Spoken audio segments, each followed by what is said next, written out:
Muy bien. Me han dicho que haga una presentación de la belleza y la alegría del Evangelio de la Familia desde el Vaticano II y el magisterio posterior hasta el Papa Francisco.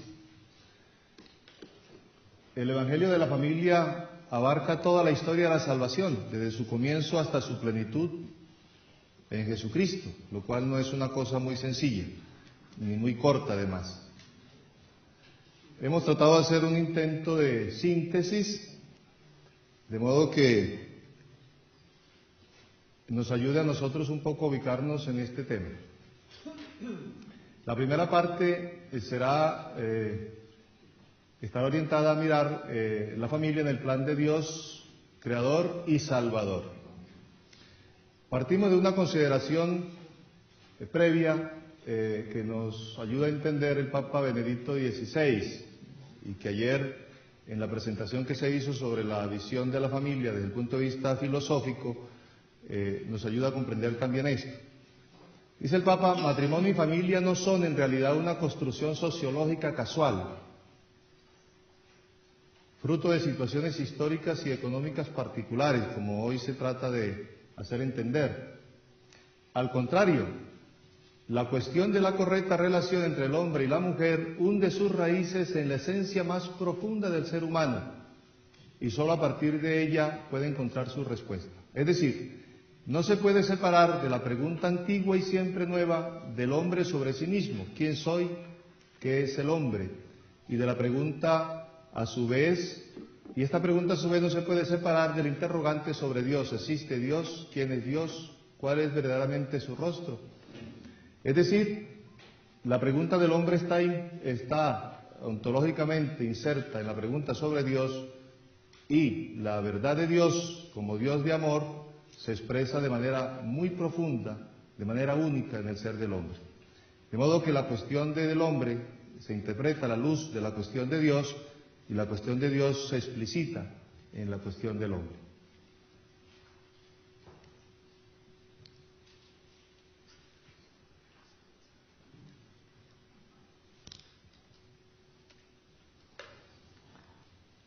La respuesta de la Biblia a estas dos cuestiones, a la de Dios y a la del hombre, es unitaria y consecuente. No se pueden separar. El hombre está ontológicamente unido a Dios y Dios, amor, se expresa en toda su belleza en el ser mismo del hombre. El hombre es creado a imagen de Dios y Dios mismo es amor. Por eso la vocación al amor es lo que hace que el hombre sea la auténtica imagen de Dios. Es semejante a Dios justamente en la medida en que ama. El dato bíblico entonces nos indicará que es imposible separar la cuestión del hombre de la cuestión de Dios. De modo que, como dirá el concilio más adelante, en el misterio de Cristo se revela plenamente el misterio del hombre, como también dirá el concilio más adelante, la belleza de la Iglesia resplandece en el misterio de la familia. Y el misterio de la familia queda plenamente evidenciado en el misterio mismo de la Iglesia. Tenemos que ir al lenguaje del principio para entender un poco estas cosas. En el Génesis encontramos dos relatos, cada uno tiene su propia profundidad y su propia riqueza. El primero viene de la tradición sacerdotal y describe ordenadamente día tras día la aparición de los seres. Todo se encausa hacia una cumbre. Dios crea al hombre, lo crea varón y mujer, lo crea a su imagen y semejanza. Y esta historia desemboca en el descanso divino del día séptimo, plenitud del humano, porque es signo de alianza entre Dios y el hombre. El segundo relato, que es de la tradición ya vista, yo lo llevé hasta el capítulo 3, que obviamente no habla propiamente de la creación del hombre, pero sí habla de una realidad donde el hombre está muy implícita, muy tocado, que es la realidad del pecado, y que va a afectar también no solamente al hombre, sino a la familia. Aquí el hombre no aparece en la cumbre, sino en el centro, rodeado por el jardín del Edén, sacado de su barro y respirando el soplo insuflado por Dios. Adán es modelado primero, después vienen los animales. La historia desemboca en la aparición de Eva, ayuda que corresponde al hombre, su ayuda adecuada, como él mismo quería, para que formen una sola carne. El capítulo 3 aparece el pecado.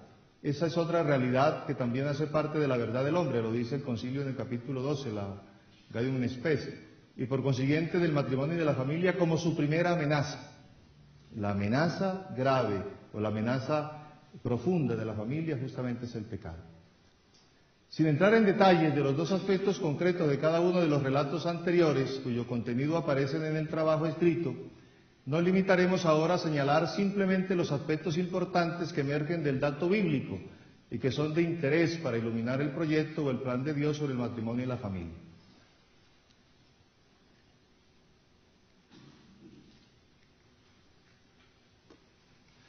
Lo que emerge del dato bíblico en los dos relatos, yo no entro ahorita por el tiempo en los detalles de esos dos relatos, están ahí en el trabajo escrito, pero sí vamos a mirar unos elementos que emergen de esos dos textos.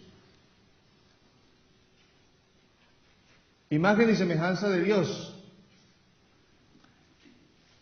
La verdad revelada sobre el hombre como imagen y semejanza de Dios, dice el Papa Juan Pablo II, en Mulieris Dignitatis, en el número 6, constituye la base inmutable de toda la antropología cristiana. Y ese es un elemento importante para nosotros. El hombre creado a imagen de Dios es todo hombre, todo miembro de la raza humana, pero también es todo hombre en la singularidad de lo femenino y lo masculino, el hombre y la mujer, y todo el hombre, el ser humano en su totalidad, cuerpo y alma, y como tal está orientado a revelar esa imagen primigenia en toda su grandeza y alcanzar así su realización personal. Es un dato importante. El otro dato importante es la dimensión sexuada, es decir, la masculinidad o feminidad es inseparable de la persona. No es un simple atributo, como también veíamos ayer, es el modo de ser de la persona humana que afecta el núcleo íntimo de la persona en cuanto tal. El hombre es vocación de Dios. Dios, llamándolo a la existencia por amor, lo ha llamado al mismo tiempo al amor. El plan de Dios que revela al hombre la plenitud de su vocación se ha de comprender entonces como una verdadera vocación al amor. Ese es el corazón del plan de Dios con el hombre. Y esta es una vocación originaria, anterior a cualquier elección humana, que está inscrita en su propio ser, incluso en su propio cuerpo. Porque la diferencia de los sexos hace parte de ese plan de amor de Dios, no es una cosa accidental. El amor es, por tanto, la vocación fundamental innata de todo ser humano. Él ha sido creado por amor y para el amor. Esto lo resalta muy bien la antropología que presenta el Catecismo de la Iglesia Católica. Es el único ser que Dios ha querido para sí mismo. Por tanto, la antropología que brota del dato bíblico tiene como afirmación primera el que la persona solo se puede conocer de modo inadecuado a su dignidad cuando es amada. Y ya dirá después Juan Pablo II y después Benedicto XVI en Deus Caritas es, el amor, el hombre no puede vivir sin amor. Él permanece para sí mismo un ser incomprensible si no se le revela el amor, si no se encuentra con el amor. En razón de los aspectos mencionados ya, es decir, la descripción bíblica habla por consiguiente de la institución natural del matrimonio, por parte de Dios en el contexto de la creación del hombre y de la mujer. Él mismo es como condición indispensable para la transmisión de la vida, el matrimonio, a las nuevas generaciones de los hombres, a la que el matrimonio y el amor conyugal están ordenados. Sed fecundos y multiplicados, henchid la tierra, sometedla, es el mandato de Dios. En la unidad de los dos, el hombre y la mujer son llamados desde su origen no solo a existir uno al lado del otro o simplemente juntos, sino que son llamados también a existir recíprocamente el uno para el otro. Por tanto, humanidad, vocación al amor, significa llamada a la comunión interpersonal. En este sentido, el matrimonio es la dimensión primera y en cierto sentido fundamental de esta llamada. No por eso es la única. Ya veremos a la luz de Jesús cómo esta vocación al amor tiene esa doble dimensión, la esponsabilidad tiene esa doble dimensión, el matrimonio y la virginidad. Toda la historia del hombre sobre la tierra se realiza en el ámbito de esta llamada. Por tanto, ningún poder puede abolir el derecho natural al matrimonio, ni modificar sus características ni su finalidad. El matrimonio tiene características propias, originarias y permanentes que brotan de estos datos bíblicos que estamos mencionando. A pesar de los numerosos cambios que ha tenido lugar a lo largo de los siglos en las diferentes culturas, estructuras sociales y actitudes espirituales, en todas las culturas existe un cierto sentido de la dignidad de la unión matrimonial, aunque no siempre se traduzca con la misma claridad. La familia, por tanto, tiene su fundamento en la libre voluntad de los cónyuges de unirse en matrimonio, respetando el significado y los valores propios de esta institución, que no dependen del hombre sino de Dios mismo. Por tanto, y esta conclusión también es muy importante, la familia es un proyecto divino. El anuncio del Evangelio de la familia no se puede desvincular del anuncio del Evangelio del matrimonio, que es su origen y su fuente. Para penetrar en la verdad y bien último del matrimonio, es necesario entonces partir siempre de la consideración del mismo en la historia de la salvación. Y vamos a mirar desde ese punto de vista que el hombre está llamado para vivir plenamente su vocación al amor. Todo lo dicho anteriormente, o sea, todos los datos que emergen de estos textos bíblicos ya mencionados, es decir, de la imagen y semejanza de Dios, de la vocación al amor como origen y tarea, del carácter personal del ser humano, de la unidad de los dos, de hacerse una sola carne como señal de alianza, del matrimonio como expresión de comunión interpersonal, reciprocidad y fecundidad, todo esto es preludio de la definitiva autorrevelación de Dios, que la tendremos, por supuesto, en el Nuevo Testamento, de Dios uno y trino, unidad viviente en la comunión del Padre, del Hijo y del Espíritu Santo. Ese será tema de más adelante. Todo esto será plenamente revelado en el Nuevo Testamento, Dios que se deja conocer por los hombres por medio de Cristo.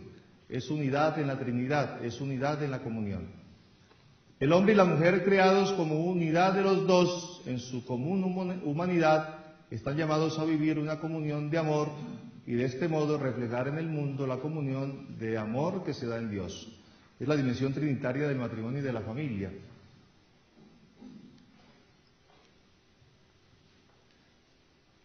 La relación del hombre y la mujer, cuyas características se han señalado en conformidad con el dato bíblico, viene seriamente afectada por el pecado.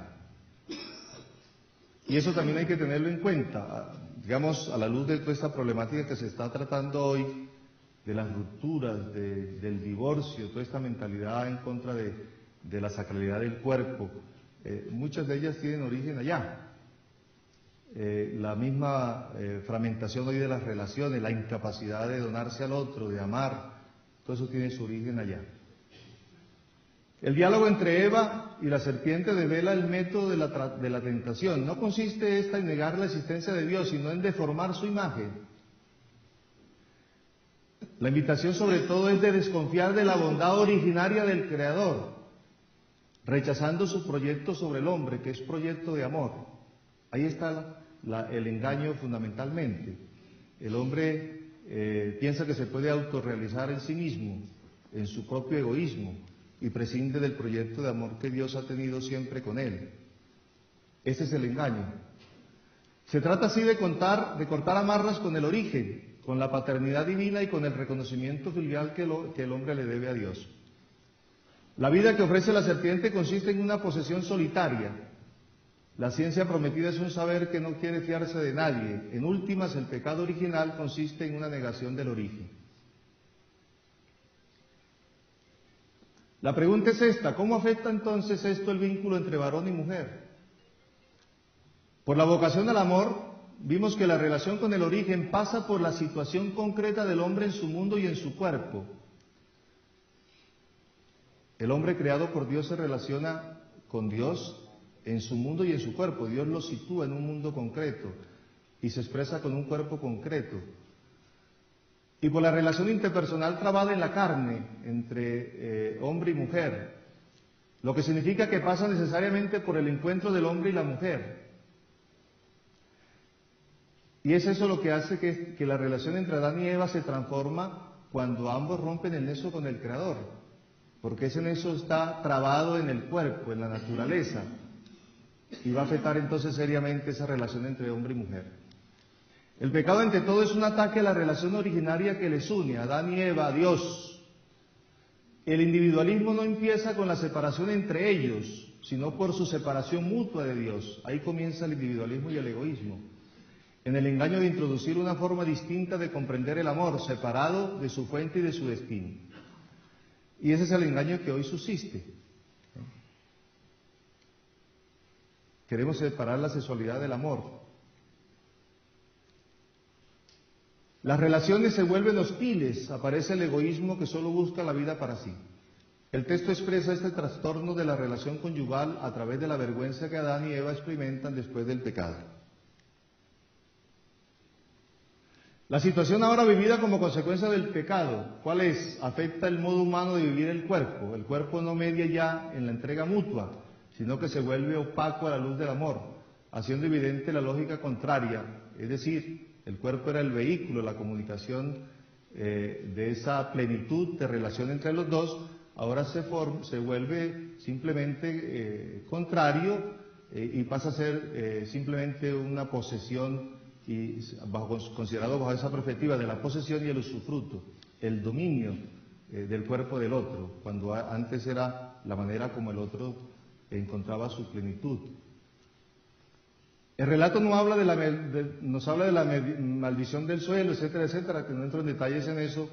Lo anterior evidencia que el pecado tendrá consecuencias también sobre la generación de la vida, dado que los niños, los hijos, a través de sus padres, perciben y experimentan la paternidad de Dios.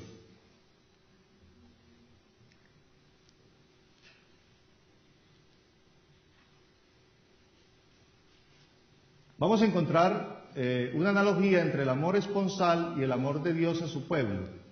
Eso ya será literatura profética.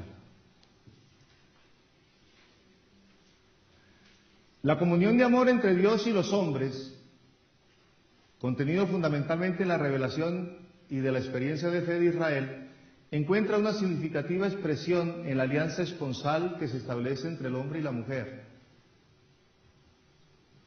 La verdad del matrimonio y de la familia, que hunde sus raíces en la verdad del hombre, se ha hecho realidad en la historia de la salvación, en cuyo centro está la palabra Dios ama a su pueblo. Esto lo trae Familiares Consorcio, número 12.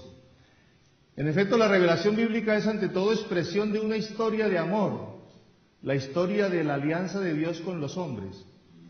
Por eso la historia del amor y de la unión de un hombre y una mujer en la alianza del matrimonio puede ser asumida por Dios como símbolo de la historia de la salvación. Y es aquí lo importante. Y eso va a tener, ya veremos más adelante, una confirmación en toda la teología del Nuevo Testamento. Su vínculo de amor se convierte en imagen y símbolo de la alianza que une a Dios con su pueblo. Por tanto, el hecho inefable del misterio del amor de Dios a los hombres reside su forma lingüística del vocabulario del matrimonio y de la familia, en positivo y en negativo. En efecto, el acercamiento de Dios a su pueblo se presenta como con el lenguaje del amor esponsal, mientras que la infidelidad de Israel, su idolatría, se designa como adulterio y prostitución.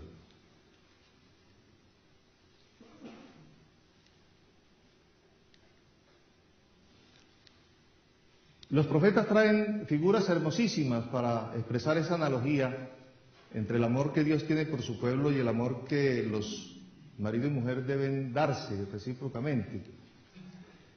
La Biblia, más que definir el matrimonio, lo narra y lo hace al compás de la historia del pueblo, acercando las experiencias familiares a la vida de la fe de Israel. Los profetas ahondan en esta línea, haciendo más explícito el nexo entre matrimonio y alianza. Veamos algunos elementos comunes. La aportación profética consiste en plantear la analogía entre dos amores, el de Dios y su pueblo, por un lado, y el del marido y mujer que funda la familia, por otro. Tal analogía encuentra fundamento en la apertura al misterio propio del vínculo familiar. Todo hijo reconoce en el amor que le ha engendrado la transparencia del amor originario de Dios. Además, la unión de varón y mujer en una carne se basa sobre su origen común en Dios, creador del lenguaje del cuerpo. Dado entonces que estas experiencias básicas están colmadas de presencia divina, los profetas podrán trazar la analogía entre el amor esponsal y el amor de Dios a su pueblo.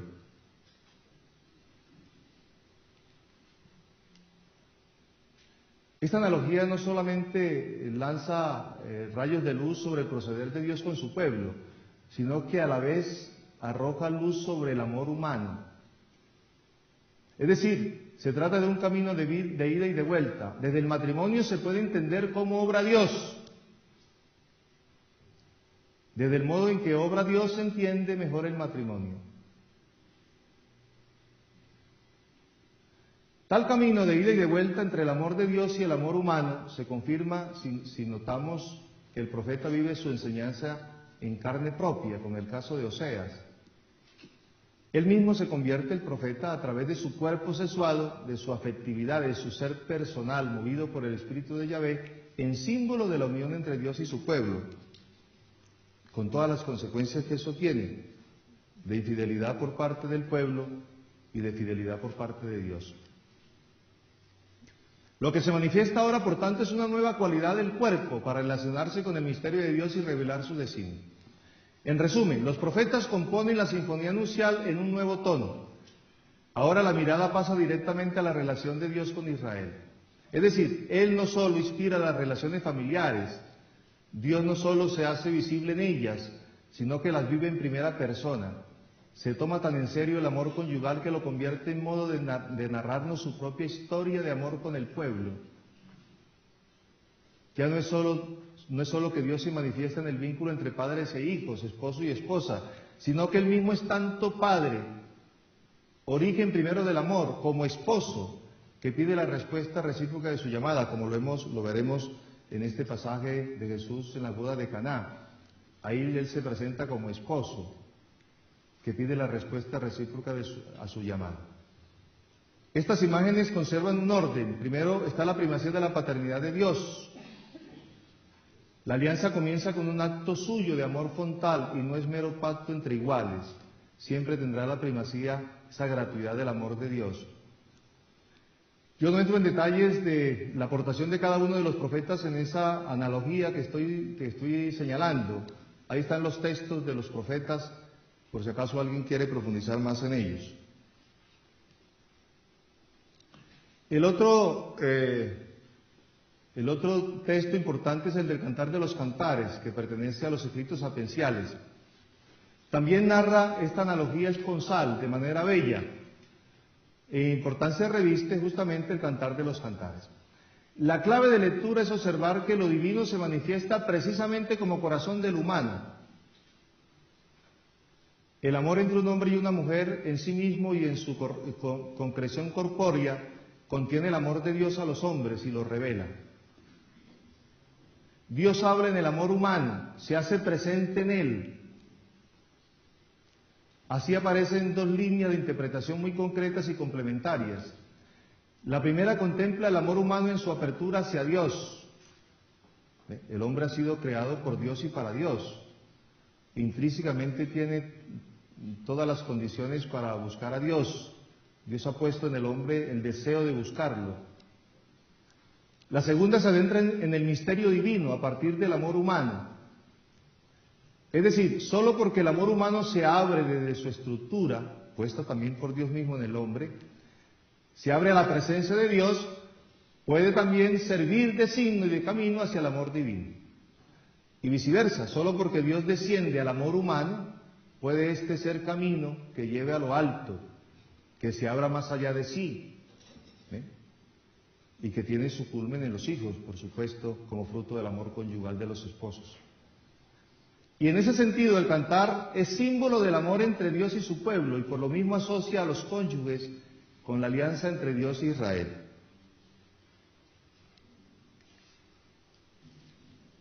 Las numerosas referencias a la alianza están plasmadas en tres fórmulas muy presentes a lo largo del poema del Cantar de los Cantares. Mi amado es para mí y yo para él. Yo soy para mi amado y mi amado es para mí. Yo soy para mi amado y hacia mí se dirigen sus deseos. Se resalta entonces la primacía del amor de Dios, que además de hacerse presente al amor humano, Dios mismo se implica en primera persona en este amor, en cuanto padre y esposo. No olvidemos que uno de los relatos que ya mencionamos, el segundo relato, Dios mismo se implica en la creación del hombre, se ensucia las manos, se pone el delantal, coge barro entre sus manos, para decir que ese que va a crear es algo donde Él pone toda su creatividad. Lo mismo va a pasar en la concepción del amor. Él mismo se implica en primera persona en este amor en cuanto padre y esposo.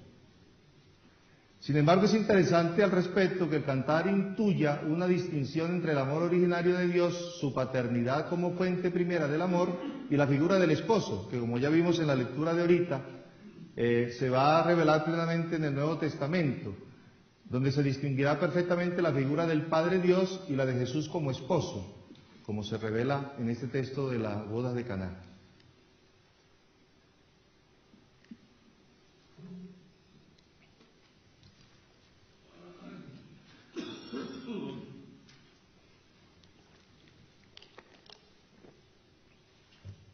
Todo lo anterior es insumo para lo que viene ahora como revelación en el Nuevo Testamento. Jesús recondujo el matrimonio y la familia en su forma original. Y esto que hemos dicho aquí del amor, en el Nuevo Testamento Dios radicaliza su amor hasta hacerse Él mismo en su Hijo carne de nuestra carne, hombre verdadero. Este hacerse una sola carne va a asumir en este misterio de Cristo, en su encarnación, su plenitud y todo su significado. Esto lo dice Gaius Spes número 12. De este modo, la unión de Dios con el hombre asumió su forma suprema, irreversible y definitiva. Tanto que San Pablo dirá que Jesucristo no fue sí, después no, fue un permanente sí. Y este sí fue consumado en la cruz como expresión sublime de su amor. Digamos que en Cristo es una sola carne que Él asume con su pueblo, con cada uno de sus hijos, va a tener un sello en la cruz. Pero no solamente, a nivel de revelación plena, asume su forma suprema, irreversible y definitiva, sino que también le da su forma suprema, irreversible y definitiva al amor humano. El sí recíproco que no puede revocarse de los esposos. Por eso Jesucristo no aliena al hombre, sino que lo libera de las alienaciones de la historia, como la dureza de corazón de los fariseos. Es una alienación de la historia, para llevarlo de nuevo a la verdad de la creación, otra vez al principio, como dirá él más adelante. De esta manera, el fundamento del anuncio de la Iglesia acerca de la familia radica en la predicación y la vida de Jesús, que vivió y creció en la familia de Nazaret, participó en las bodas de Caná, como hemos escuchado esta mañana. A diferencia de los sinópticos, la autorrevelación de Jesús no es en el bautismo del Jordán. Para Juan, la autorrevelación de Jesús es justamente en las bodas de Caná. Ahí comenzó sus signos.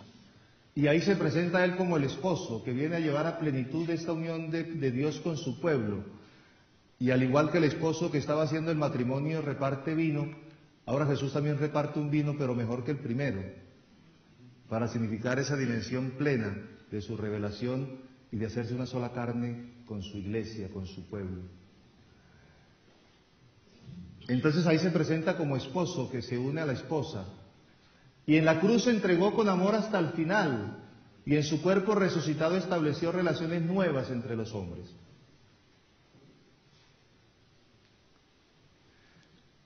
Asimismo, Jesús, desvelando plenamente la divina misericordia, concede al hombre y a la mujer recuperar ese principio,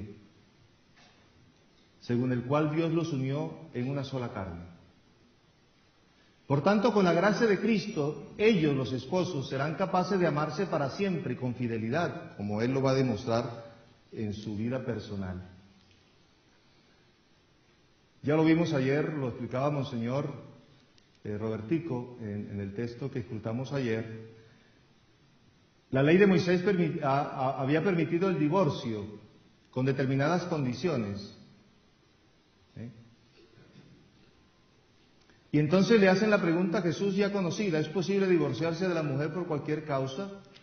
Jesús responde retomando la voluntad original de Dios. Al comienzo de la creación no era así. Y para Jesús todo obedecía a la dureza del corazón. ¿Y en qué consistía esta dureza de corazón de los fariseos? En primero, el haber perdido el referente del don originario del amor de Dios. Perdieron el referente del don originario del amor de Dios. Pero otra cosa, esta primacía del amor de Dios era el corazón de la Torá y de la raíz de la alianza. La alianza y la Torá no estaban sostenidas por la fidelidad del pueblo, estaba sostenida por la fidelidad de Dios, por su amor irrevocable. Los fariseos habían perdido la memoria de este principio, es decir, el amor primero con que Dios engendró al hombre y lo regenera cada vez que se marchita. Ese lo perdieron, y como lo perdieron, pues cayeron en lo que cayeron.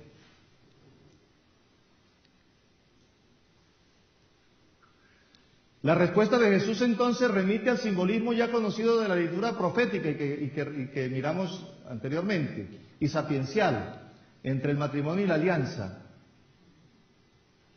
Así, refiriéndose al amor originario de Dios, Jesús sitúa el matrimonio en el gran marco de la alianza entre el Señor y su pueblo. Es imposible separar el amor de la historia de la salvación. Y es imposible que el hombre permanezca en el amor cuando no tiene la historia de su pasado, cuando en ese pasado no aparece Dios amándole. Es muy difícil que las familias y las parejas y los matrimonios permanezcan en un amor que no conocen, si no han hecho experiencia de la gratuidad de ese amor de Dios que se les ha donado gratuitamente.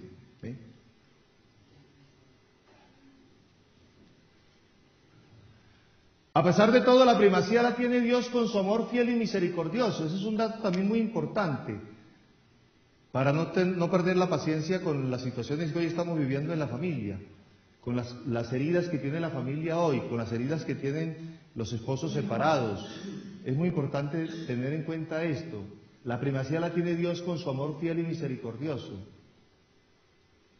Este corazón duro de piedra Dios promete cambiarlo por un corazón de carne. Y el corazón de carne es aquel que se ajusta al querer de Dios, que sintoniza con el querer de Dios. Es el corazón que acoge al hermano, que no se cierra a su propia carne. Al origen de muchas situaciones dolorosas en la vida de familia y de pareja está cerrarse a su propia carne, a empezar a mirar las cosas desde sus propios egoísmos. Cristo se presenta entonces como quien pone término a la dureza de corazón. Él trae la unidad perfecta entre Dios y el hombre, restaura la memoria del don primero del Padre, anuncia un perdón sin fronteras, y todo desde dentro de la experiencia humana que ha asumido. Por eso ha dicho la carta a los hebreos en estos días que convenía esta encarnación del Hijo de Dios, porque un ángel no podría hablarnos en nuestras situaciones concretas. Él, asumiendo nuestra pobreza, puede decirnos algo a nosotros. Él, asumiendo nuestra naturaleza, tendrá una buena noticia para la familia y el matrimonio, y sobre todo una buena noticia para aquellos que no han podido entender este amor pleno y total. La entera obra de Jesús puede resumirse justamente como lo que Dios ha unido. Es decir, la buena noticia de Jesús, no obstante las consecuencias del pecado, es que gracias a la misericordia de Dios, que permanece fiel a su alianza, para quien se convierte es posible el perdón, la curación y un nuevo comienzo.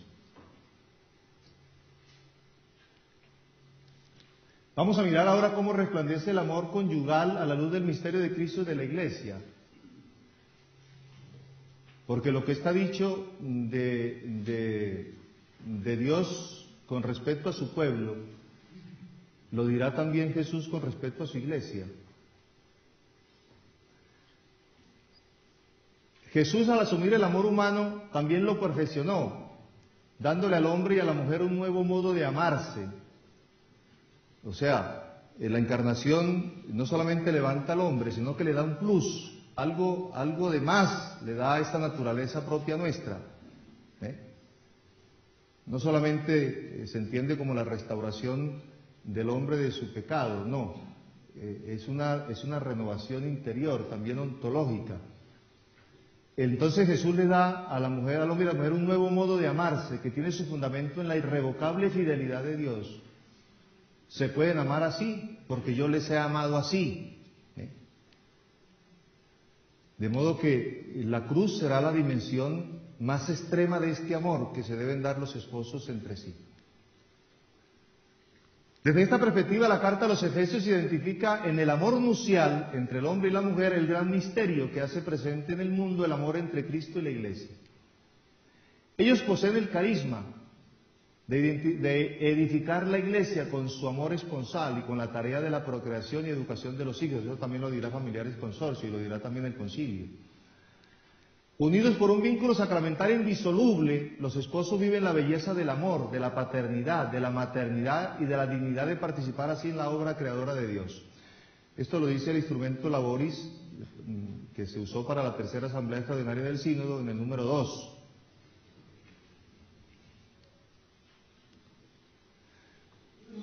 En Efesios 5:32, San Pablo, después de citar el libro del Génesis, dejará el hombre a su padre y a su madre, se unirá a su mujer, y serán los dos una sola carne, añade, este misterio es grande, y yo lo refiero a Cristo y a la Iglesia. ¿Pero qué significa este misterio paulino?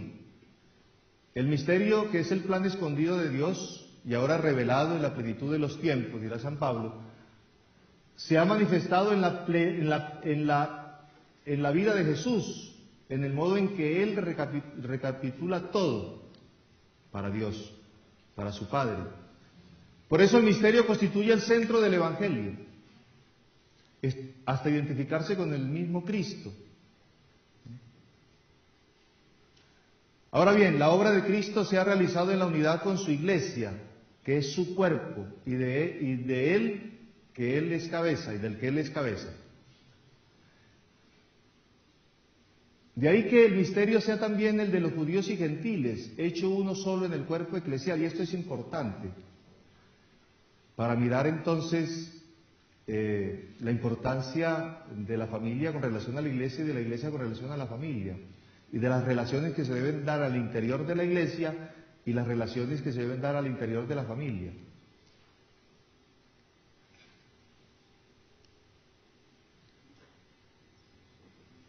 Desde esta perspectiva se ilumina el Magnus Sacramentum de Efesios 5:32. Pablo pasa de amar como a su propio cuerpo, a nadie aborreció su propia carne. El cambio de cuerpo a carne indica que San Pablo piensa ya en el verso del Génesis, que citará enseguida, serán una sola carne. Por tanto, solo aquí, en la medida plena de Cristo y de la Iglesia, se entiende la verdad íntima de esta una sola carne, que son marido y mujer. El modelo real en que Cristo,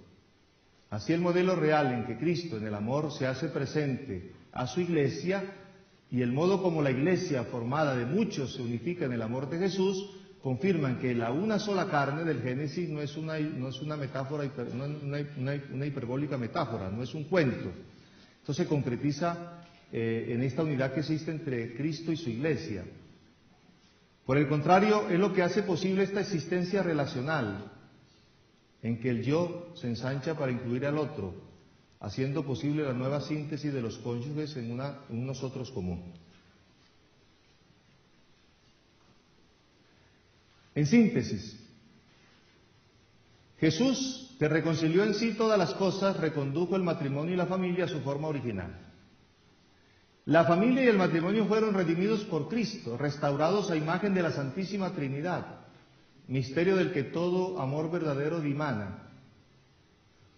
La alianza nupcial, inaugurada en la creación y revelada en la historia de la salvación, recibe su plena revelación en su significado en Cristo y en su Iglesia.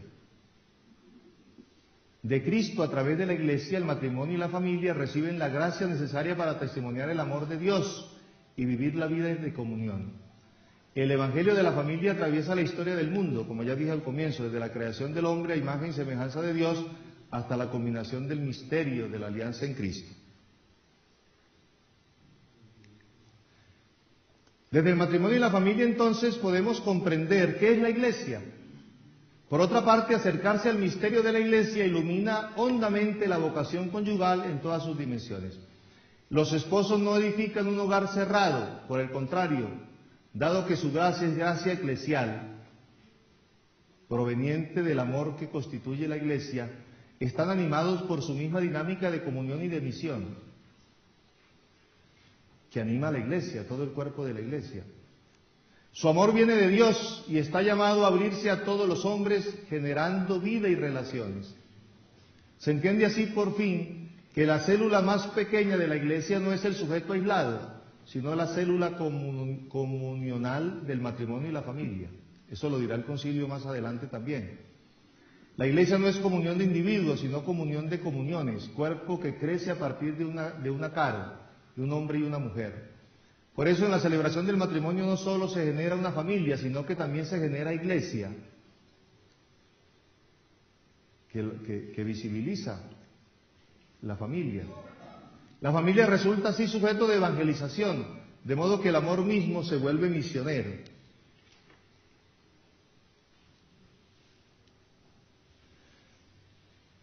Pasamos ahora a la segunda parte, que es visto ya la primera parte, vamos a mirar ahora cómo se retoman estas cosas en el Concilio Vaticano II y después del concilio.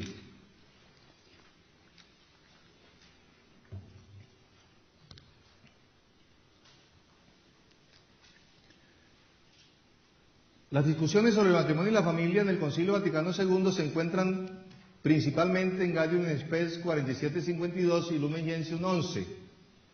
Pero hay otros textos que también la mencionan. Por ejemplo, Gaudium et Spes 29 habla sobre el derecho de la mujer en la elección del cónyuge. Apostólica Naturositatem 11 sobre el papel de la familia santuario doméstico en la misión de la Iglesia. Sacrosanctum Concilium 77-28 sobre la liturgia del matrimonio. Gravísimo en Educación 3 sobre la primacía de la familia sobre el Estado en la educación de los hijos. En el 6 sobre las obligaciones y derechos de los padres. En el 8 el papel de la familia para educar en la sexualidad. Y Unitatis Redintegratio 6. Para entender estos textos es necesario ante todo considerar la situación anterior al concilio, cuando el magisterio había intentado ofrecer una luz sobre el matrimonio y la familia, denunciando un contexto cultural opuesto a la perspectiva humana y cristiana. ¿Cuál fue la visión de familia que se encontró en el concilio? Con la que se encontró el concilio, digamos. El sujeto moderno, por una parte, se había aislado en su conciencia autónoma. Era incapaz de escuchar voces distintas a la suya. Era incapaz de escuchar a Dios, a quien veía como proyección de sus propias aspiraciones. Ahí está toda la filosofía de los existencialistas ateas, de los estos filósofos contemporáneos. Dios es una proyección de lo que el hombre aspira, de sus deseos más profundos. Por su parte, la Iglesia insistía en la vocación trascendente del hombre y en el aspecto social y visible del cristianismo. Pero no encontraba romper esas barreras que este hombre moderno, con su mentalidad cartesiana, le ponía a la perspectiva de la Iglesia.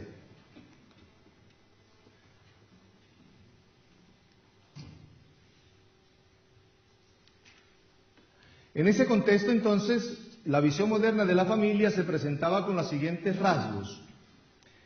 El matrimonio se había secularizado, separado del ámbito divino, hecho mero asunto de los hombres, regulado por leyes humanas. La sexualidad había perdido su referencia al misterio. La Iglesia, sin embargo, continuaba afirmando el carácter sagrado del matrimonio establecido por el Creador. Combatía la secularización del matrimonio y la familia, que hundía sus raíces lejanas en la Reforma protestante. Además, se daba una privatización progresiva del matrimonio y la familia.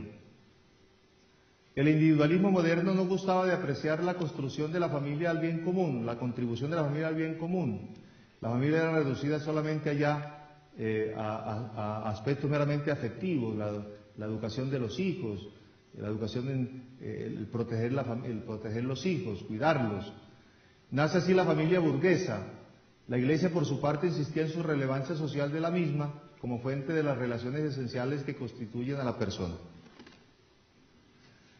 Pierde importancia el lugar de la naturaleza en el actuar humano.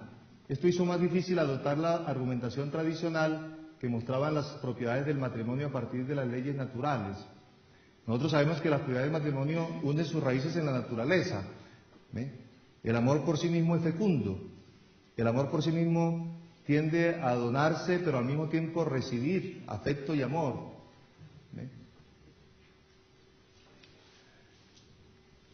Hay un elemento positivo que es el movimiento romántico, un aspecto positivo, donde se le concede importancia al sentimiento. Esto va a contribuir a que en el concilio haya una tendencia a darle un puesto al personalismo en todo lo que la Iglesia va a decir acerca del matrimonio y la familia.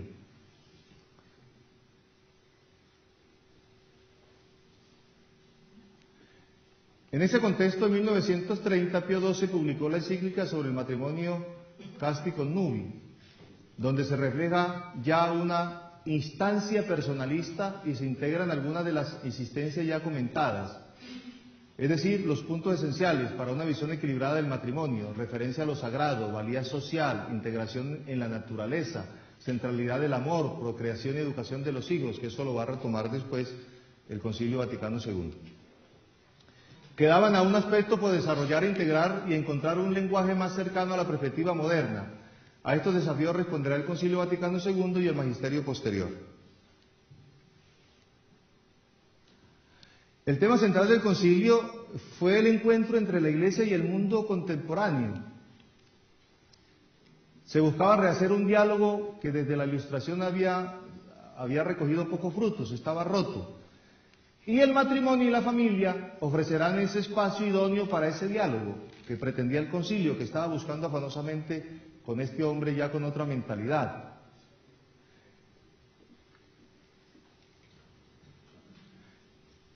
Con estas aproximaciones se invita al sujeto contemporáneo a abandonar su aislamiento, adhiriéndose a relaciones fundamentales y constitutivas en su nombre y destino. Y se permite a la Iglesia adoptar el lenguaje de la experiencia humana, sin temor a reducciones individualistas y desde el centro mismo del Evangelio y su llamada al amor. Será entonces el Vaticano II quien presentará a la familia como primer ámbito de diálogo entre la Iglesia y la sociedad. Los ejes centrales del matrimonio y la familia en el Concilio Vaticano II. Yo hago una relación ahí número por número de esos números que están señalados de la Gaudium et Spes del 47 al 52.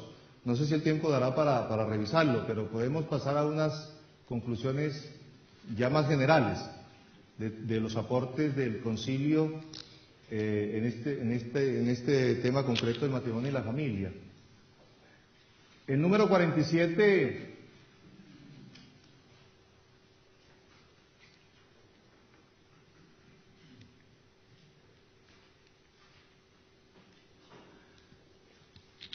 En el número 47 el concilio comienza un análisis de la relación iglesia-sociedad a partir del matrimonio, señalando los aspectos positivos. Como sacramento el matrimonio pertenece a la santidad de la Iglesia, por eso es también el lugar donde se fragua lo que se ha llamado genoma de la sociedad. Así la suerte del matrimonio y la familia se asocia sea al destino de la ciudad del hombre, sea la plenitud de la vida cristiana. Y ya antes del concilio, en Gaudium et Spes 12, había mencionado un texto importante. En realidad, ya desde la primera parte de la Gaudium et Spes, el matrimonio es ámbito originario de la naturaleza social de la persona. Dios no creó al hombre en solitario, desde el principio lo hizo hombre y mujer. Esta sociedad de hombre y mujer es la expresión primera de la comunión de personas humanas. El hombre es, en efecto, por su íntima naturaleza, un ser social. Pero también se enumeran las dificultades. Entre los peligros que aparecen, hay unos que amenazan desde fuera y otros amenazan desde dentro. Desde fuera aparece la poligamia, el divorcio, el amor libre, y desde dentro el egoísmo, el hedonismo, que son propios del pecado de cada hombre.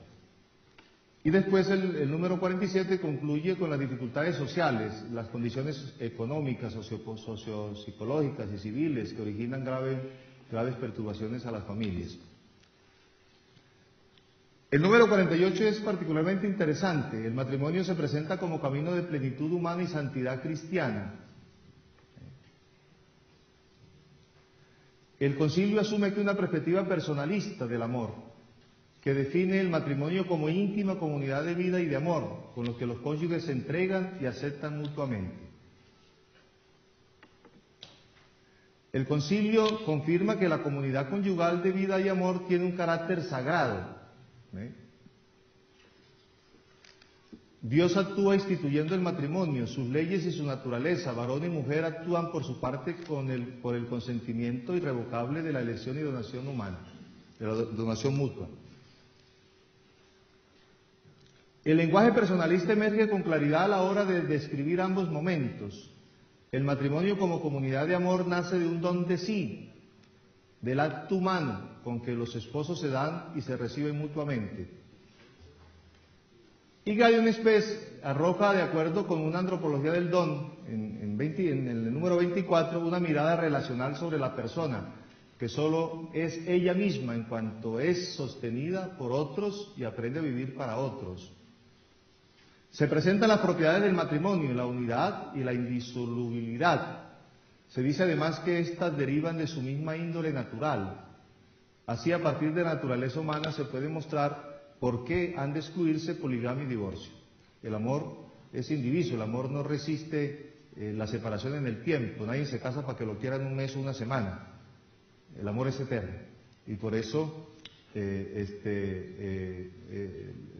la fidelidad hace parte pues de ese dato de la naturaleza propio del hombre, que ha sido creado para amar y para ser amado.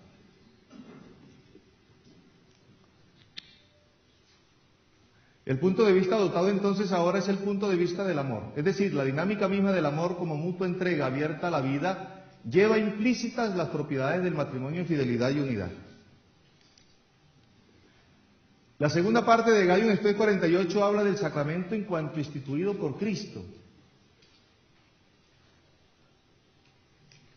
En efecto, el Salvador asume una realidad que ya desde la creación era ya sagrada para llevar la plenitud según la medida de su amor hasta el fin por la Iglesia. Ya lo dijimos, Jesucristo radicaliza este amor hasta llevarlo hasta el extremo, hacerse una sola carne con nosotros en el misterio de la Encarnación, pero consumar este amor en la cruz. Aparece un acento cristológico cuando se dice que el amor de los esposos es asumido en el amor divino, fortalecido por la gracia del sacramento. Los esposos pueden lograr la santidad en el ejercicio de su carisma propio, que es el amor de donación. Santidad que tiene su repercusión social y apostólica, ya que los esposos están llamados a vivir su carisma en varias direcciones. Entre ellos, amándose, con sus hijos, donándose a ellos, siendo testimonio, con la sociedad, tanto la civil como religiosa. Ese amor tiene sus proyecciones y tiene sus alcances. Finalmente, la familia cristiana tiene su origen en el matrimonio, que es imagen y participación de la alianza de amor entre Cristo y la Iglesia. Eso también es un dato importante. La familia cristiana brota de aquí. Ella manifestará a todos la presencia viva del Salvador en el mundo y la auténtica naturaleza de la Iglesia, ya sea por el amor, ese amor de entrega, donación de los cónyuges, ya por la generosa fecundidad a la cual apunta ese amor conyugal, ya por la unidad y fidelidad de los esposos, que es consecuencia propiamente de la naturaleza misma del amor, el amor es eterno, o ya por la cooperación amorosa de todos sus miembros. Así, ella, la familia, manifiesta a todos la presencia viva del Salvador en el mundo. Digamos que en ese sentido la familia es profecía para el mundo de esto, de este amor, amor fecundo, amor fiel y amor que se dona, que se entrega y que va más allá de sí mismo.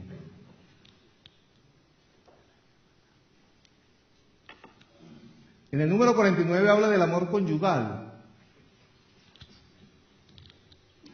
con estas particularidades. Es el amor humano, que abarca todos los sentimientos y todas las expresiones partiendo de las corporales. No es simple amor de simpatía.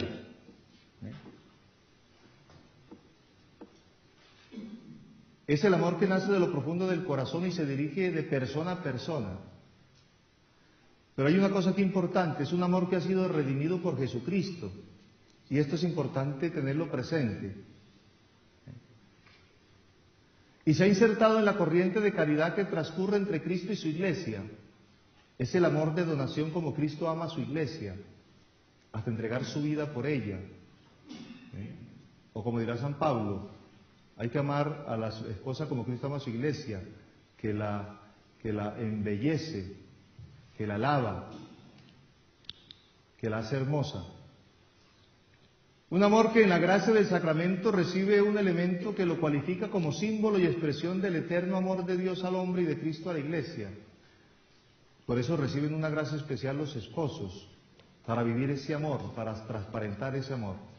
No es un amor espiritualista, ya dijimos que era un amor profundamente humano. No es un amor espiritualista porque va de persona a persona y es humano, con toda su amplitud y toda su grandeza y todas sus consecuencias. Pero tampoco es exclusivamente humano porque está llamado a ser presente en el mundo el infinito y misericordioso amor de entrega y redención de Cristo. Son las dos cosas. Es un amor que no prescinde de la procreación, pues por su misma naturaleza es fecundo. El amor siempre es fecundo, aunque no tenga hijos, porque se hace visible esa otra dimensión del amor que es la unidad, la reciprocidad de entrega. Es siempre fecundo, el amor siempre da la vida, el amor no es estéril y va más allá de la mera procreación de los hijos. Es una mutua donación que se hace vida en cumplimiento de la misión que les ha encomendado el Creador. Por eso son co-creadores con Dios, los esposos. Han sido llamados a participar de su dimensión creadora, que cada día se hace manifiesto en el nacimiento de nuevas vidas. En el amor conyugal y en la procreación, los esposos deben realizar una misión que es parte de su carácter bautismal, hacer comprender la grandeza y la complejidad del carisma matrimonial, por su ejemplo, por su testimonio, por su entrega sincera, por la fecundidad de ese amor.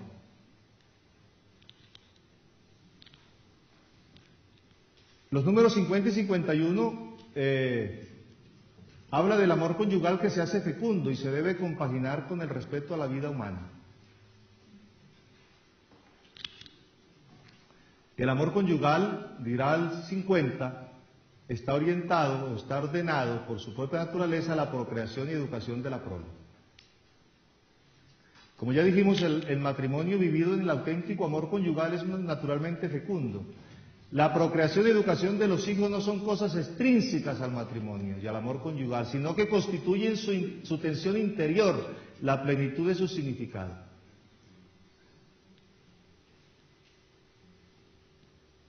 Esta finalidad de la íntima comunidad de vida y amor, de la cual ya hablaba el número 48, no puede agotarse en el don de 2 a 2, sino que debe expresarse naturalmente en la fecundidad de nuevas vidas. Amor y fecundidad son inseparables e interdependientes. Ya lo dirá también el concilio y lo dirán también el magisterio de los papas posteriores. Los hijos son sin duda el don más excelente del matrimonio y contribuyen de sobremanera al bien de los propios padres.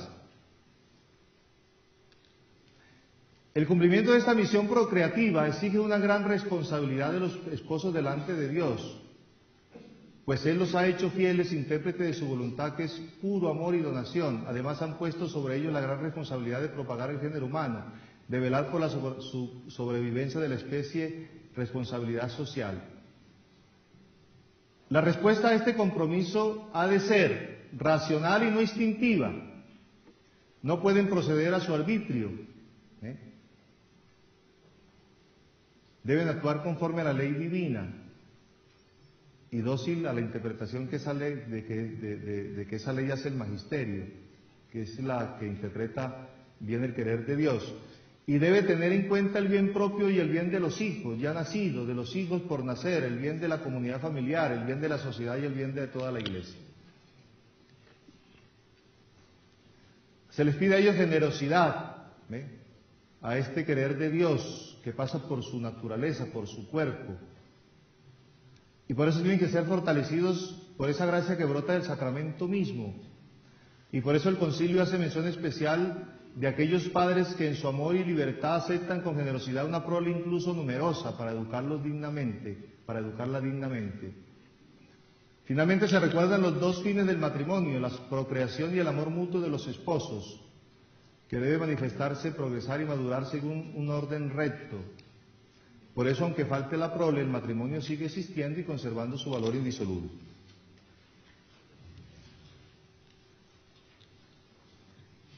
El Canon 351 trata del nexo entre los aspectos estudiados en los números 49 y 50, el amor conyugal y el de los hijos como don de Dios. El concilio quiere subrayar la complementariedad de la dimensión unitiva y procreativa del amor, del cual hablará después Pablo VI en Humanae Vitae, que no pueden oponerse. Tres criterios esenciales deben tener en cuenta en el ejercicio de la paternidad responsable: tener conciencia de su tarea humana y cristiana frente a la vida, formarse un recto juicio sobre el número de los hijos, teniendo en cuenta todas las circunstancias posibles que influyen en la generación de una nueva vida. El ritmo y número de los hijos es tarea exclusiva de los esposos. Por su finalidad pastoral, el concilio es muy sensible a las dificultades concretas. El concilio sabe que hay dificultades para esto, siguen existiendo todavía, y ha sido un punto importante de esta asamblea extraordinaria. Cómo compaginar esa doble dimensión doble dimensiones del amor, tanto la unitiva como la procreativa.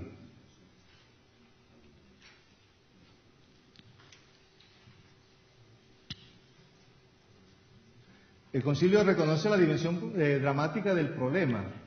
¿Ve? Sin embargo, el concilio dice que los riesgos que comporta una prolongada abstinencia, porque el concilio ante eso recomienda la castidad de los esposos, que vivan castamente, respetando pues la dignidad del acto propio de ellos, respetando la condición de la mujer también.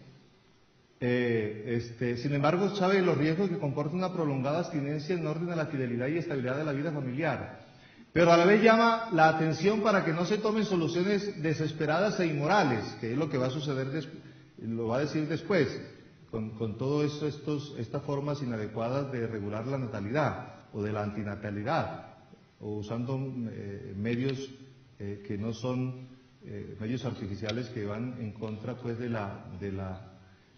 esa doble dimensión del amor.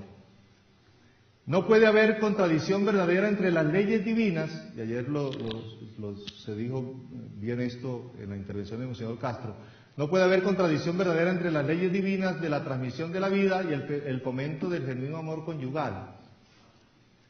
Todo lo cual exige de los esposos esfuerzos enormes, tantas veces heroicos, especialmente en los más jóvenes. Es un tema muy complejo, y en la relación que hacía Jaime quedó claro qué pensaban las familias de eso.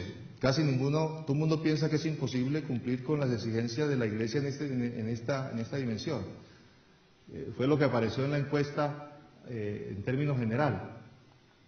Los cónyuges no pueden olvidar que Dios les ha confiado la vida y por tanto han de respetarla y conservarla desde el momento mismo de su concesión, sin permitir los crímenes abominables del aborto y del infanticidio. El concilio rechaza todos los medios deshonestos de regulación de la natalidad, sin detenerse a analizarlos, dado que el Papa Pablo VI asumió el problema, encomendándolo a la Comisión Pro Estudio de Población, Familia y Natalidad, en la nota 14 del número 51 de Gaudium et Spes. En el horizonte entonces se perfila el proceso que daría lugar a la Humanae Vitae, encíclica profética de Pablo VI, donde estas cosas quedarán un poco más claras, pero el problema sigue sin resolverse.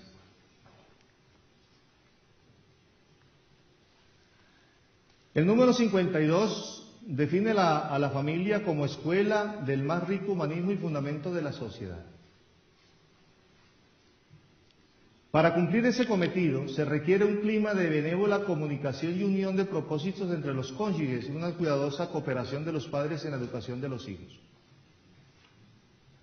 También es importante la presencia activa de los padres, especialmente la madre en el hogar. Ayer el conferencista hablaba de esto, de que la madre, si está bien que estén los dos, pero la madre es muy importante que esté. Sin dejar por eso a un lado la legítima promoción social de la mujer, pero es muy importante la figura materna en los primeros años de vida de un niño. Esta educación debe permitir una adecuada orientación vocacional a los hijos, en orden a definir su estado de vida. Ojalá, dice el concilio, los hijos por menos aprendan cómo se forma una familia.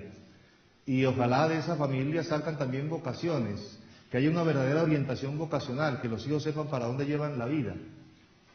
Así la familia en que distintas generaciones coinciden y se ayudan mutuamente constituyen el fundamento de la sociedad.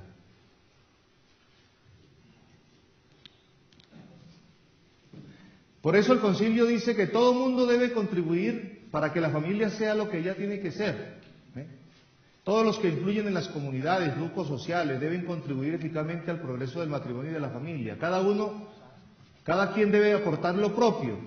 El poder civil tiene que aportar lo propio, tiene que salvaguardar y respetar la verdad de la familia, sus derechos, el derecho que tienen los padres a procrear y a educar en el seno de las familias a sus hijos.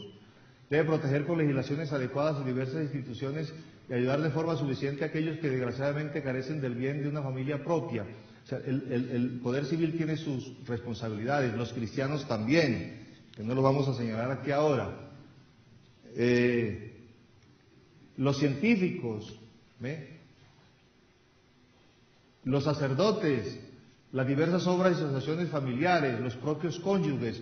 Y es interesante aquí acerca de los propios cónyuges, porque dice que por su vocación divina y misión les corresponde vivir unidos, mostrar su amor fiel en todas circunstancias y viviendo la mutua santidad que brota de su unión con Cristo, porque esa unión con Cristo genera una espiritualidad propia. Esa unión con Cristo genera una espiritualidad que es propia de los esposos, que no es nuestra, y tienen que vivirla. Ser testigo de aquel misterio de amor que el Señor, con su muerte y resurrección, reveló al mundo.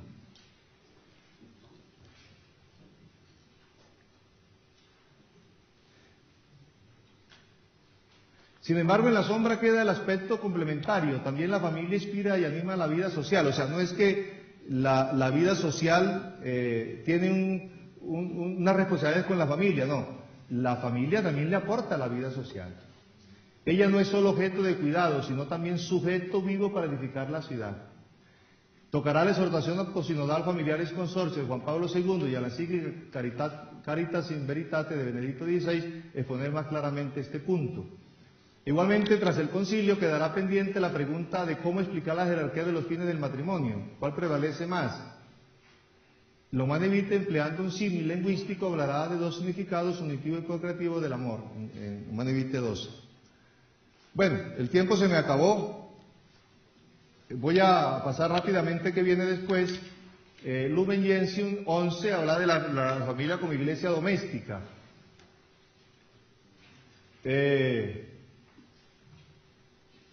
Apostólica Naturcitatis 11, el apostolado de los cónyuges y de las familias.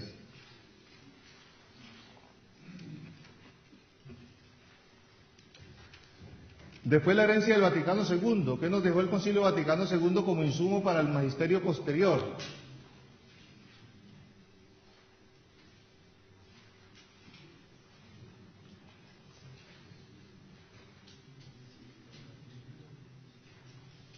Después se presenta la verdad sobre el amor humano en las grandes catequesis de Juan Pablo II, porque este problema del amor humano y de su importancia en la verdad del hombre y en la verdad del matrimonio y la familia lo va a desarrollar muy bien Juan Pablo II en el ciclo de catequesis que ya ustedes conocen. Y después de Juan Pablo II lo hará Benedicto XVI.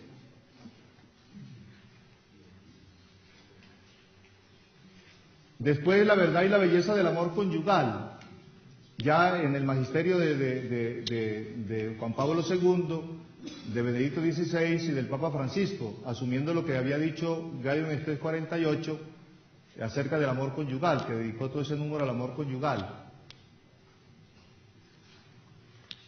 El magisterio posterior ha subrayado también la novedad que la fe comunica a los esposos. El amor conyugal asumido en el amor de Cristo y la Iglesia se transforma en caridad conyugal, un modo específico de vivir la plenitud de la vida cristiana.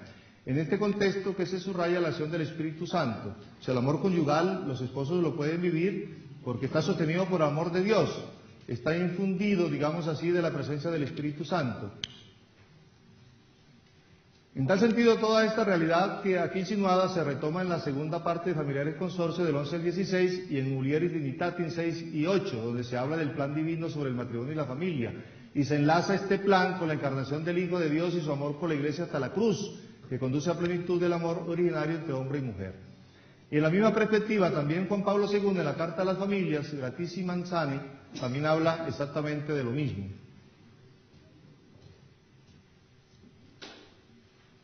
Ahí les coloco un texto también de Mulieris Dignitatis. Benedicto XVI en Deus Caritas Est ha continuado esta línea señalando la relación entre monoteísmo y monogamia, testimoniados en el Antiguo Testamento y llevados a plenitud en el Nuevo Testamento, sobre la unicidad del amor conyugal y su fidelidad. Conviene tener presente lo comentado ya acerca de la alianza y de la nueva alianza, manifestada en las bodas de Caná, expresada en la unión de Cristo con su Iglesia y sellada en la cruz. Todo eso hace relación a la verdad del amor conyugal. De este modo, se ofrece un doble marco antropológico y un marco teológico para situar la enseñanza del magisterio postconciliar sobre el matrimonio y la familia sobre 3 puntos claves: la capacidad que tiene el amor para durar para siempre, la capacidad que tiene de donar la vida y la capacidad de expresarse en la diferencia sexual. Eso está desarrollado ahí y con todo el magisterio de los papas, y no hay tiempo para eso. La apertura de la familia a la Iglesia y a la sociedad. La familia en la vida y en la misión de la Iglesia, también está ahí.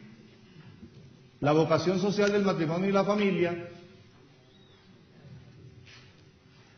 Y en síntesis, ¿qué podemos decir?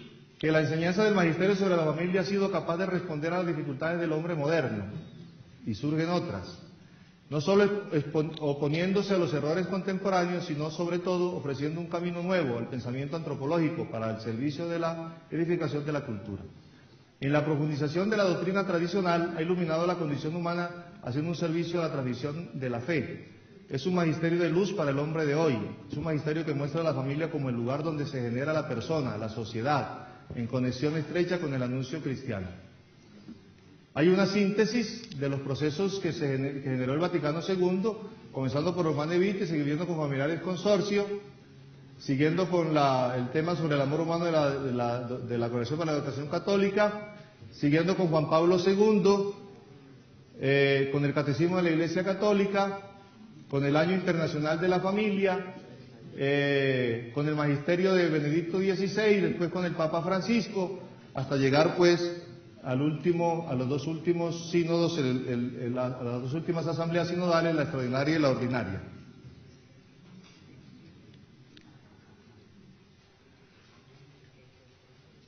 Y después, ya como tema nuestro, se presenta lo más reciente en perspectiva latinoamericana y del Caribe, el documento de Aparecida, la familia como buena noticia, sus características,